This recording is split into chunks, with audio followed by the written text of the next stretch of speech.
In this video, I'm going to talk about what it felt like to be in Paris on Saturday, immediately following the attacks. If you had asked us on Friday night, none of us would have said that we would be going into the city. That was a pretty solid plan. We didn't feel comfortable doing that. But then when Saturday rolled around and we read the news, got a feel for what things might be like, we decided that given the increased military presence, that it probably would be safe. Aaron and I elected to go into the city while Mackenzie and Jordan stayed with our host family and spent the day with them. Originally, neither of the two of us in the city decided to take photos, but as you can see from some of the photos that I'll be sharing, this didn't stay for very long.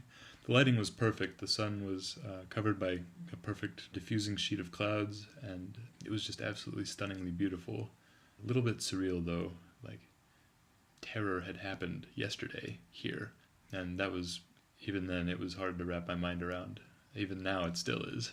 There were a ton of military personnel around. I took some footage at the Eiffel Tower, which you can find here. I'm usually a pretty hardcore pacifist, and people having guns doesn't really make me comfortable most of the time, but I felt incredibly safe, and I think I felt even safer when I was around the military personnel, around the Green Berets and the other members of the French military with their guns. That was, I don't know, it was weird. I'm generally against the proliferation of high-power weaponry, but in this one instance I did feel more secure because of it, which was just strange, but that's how it was. So anyway, these military personnel were all around the train station and the monuments. They were going around usually in groups of 3 or 4, one in front and 2 to 3 behind, and just looking around for anything suspicious. And thank goodness they were there. Nothing suspicious really seemed to happen. It was very calm. They were very polite. Their presence was definitely a relief. Yeah, I can't say that enough. Because of their presence, in fact, Paris was probably far safer on Saturday than any other day, which is just weird to me, but it makes sense. Drivers seemed to be more polite than I remember them being from my previous time in Paris in June 2011, and there also seemed to be fewer of them than I would have expected, particularly given how much traffic we saw the previous day.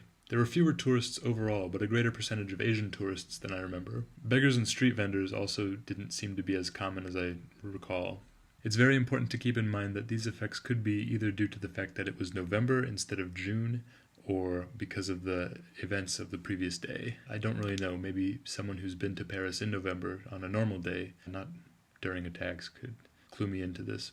Now, the mood in the city was a somber kind of gratitude. So everyone was somber, sort of in reflection of the events of the previous day, but then grateful that it wasn't them, that they weren't one of the 129 people that were killed by these attackers. The following Sunday, on November 15th, we found ourselves with some extra time to walk around the city before our train left, so Mackenzie, Jordan, and I took our bags and we just wandered. We didn't really know where we were going, we were just going. But then we came upon Place de la République and saw all the memorials there, and that gave me so much hope. That was so good to see. People from every walk of life, people dressed in business suits, people dressed clearly as tourists, news officials, police, everyone was there. And there were memorials going on, there were candles and posters and graffiti, positive graffiti, of course, just in solidarity with the people of Paris and the people affected by these attacks. That was so beautiful to see. I'm glad I took video of that. Very glad to be able to share it with you right now. Life very much moves on in Paris, even in the face of utmost disaster, and that gave me a lot of hope. The world is definitely not a bad place, even if terrible, terrible things will happen in it.